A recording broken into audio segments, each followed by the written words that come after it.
সবসময় একরকম রুচি হলে কিন্তু ভালো লাগে না। একটু ব্যতিক্রম হলে কিন্তু স্বাদটাও চেঞ্জ হয়, সবকিছুই ভালো লাগে। হ্যালো এভরিওয়ান, আসসালামু আলাইকুম। কেমন আছেন সবাই? আজকে আমি ঝাল করে শুটকি ভর্তা করব। আর এই শুটকি ভর্তা করার জন্য যা দরকার সবই এখানে নিয়েছি।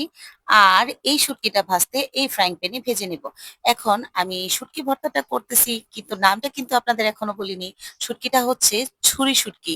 আর খাঁটি সরিষার তেল দিয়ে আমি এটা অল্প আছে সব কয়টা উপকরণ ভেজে নেব। আমার মতো যারা শুটকি লাভার তারা অবশ্যই এই ভর্তাটা খুবই ভালো লাগবে। আর যারা পছন্দ করেন না তারা বলবে, এ শুটকি কেউ খায়? কিন্তু আমি খাই, আমার কাছে খুব ভালো লাগে। এখানে সরিষার তেল দিয়েছি, শুকনো মরিচ দিয়েছি, রসুন ৩-৪টা রসুন দিয়েছি। আর এই তো ছুরি শুটকিটা এখানে দিয়ে দিব। অল্প আছে, অনেকক্ষণ ভরে এটা ভেজে নিব। যখন এটা ব্রাউন কালার হয়ে যাবে তখন এটা নামিয়ে ফেলবো। তো যাই বলেন, শুটকি ভর্তা ভালো লাগে না এমন মানুষ কমই আছে। আমার কাছে সব শুটকির চাইতে ছুরি শুটকির ভর্তা আর লইট্টা মাছের চচ্চড়ি, এই শুটকিগুলো আমার কাছে বেশ ভালো লাগে কেনা শুটকির মধ্যে। আর হাতে বানানো শুটকির কথা তো বাদই দিলাম।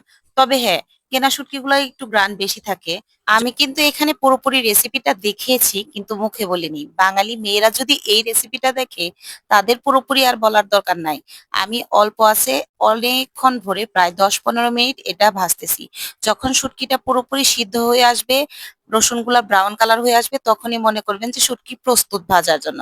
আর এখন আমি এটা নামিয়ে নিব আর শিল-পাটার মধ্যে বেটে নেব। তবে যাই বলেন, শিল-পাটাতে বাটা এত কষ্ট। এখন যা উপকরণ আছে সবগুলো এখানে বেটে নিচ্ছি। তবে শিল-পাটার মধ্যে মরিচ ভর্তা করা এত কষ্ট রে বাবা রে বাবা! আমার তো পুরোনো দিনের ইতিহাসের কথা মনে পড়লো। নানি দাদিরা আর মা চাচিরা যে কিভাবে এই পাটায় মসলা বেটে খেয়েছে, আমি এই শুটকি ভর্তা করতে যেয়ে হাড়ে টের পেয়েছি।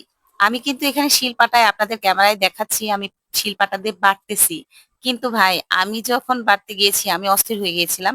পরে আমি লাস্টে এই কয়টা ব্লেন্ডারিতে ব্লেন্ড করে তারপরে এখানে বাকি সব উপকরণগুলো শিলপাটায় মিশিয়েছি। যদিও আমি ভিডিওটা স্কিপ করে দিয়েছি, কারণ সবাই একটু হাসাহাসি করবে, কারণ আমি শিলপাটায় খুব কমই বাটতে পারি, কি আর করার। তো একের পর এক উপকরণগুলো এখানে দিচ্ছি আর মিশিয়ে নিচ্ছি। আর অবশেষে দিচ্ছি আমি এখানে কাঁচা পেঁয়াজ। এই কাঁচা পেঁয়াজটা দেওয়ার পরে মানে একটু হালকা শিলপাটা চাপ দিয়ে বেটে নিবেন, যাতে বেশি পেঁয়াজ হলে অনেকে খেতে চায়, আবার কম পেঁয়াজেও মানুষ খেতে পছন্দ করে, কিন্তু আমার একটু পেঁয়াজটা বেশি হলেই ভালো লাগে। আর এইখানে ভর্তা বানাইতে এই দিকটা আমার এত ঝাল খাইতে ইচ্ছে করতেছে, কি আর করব।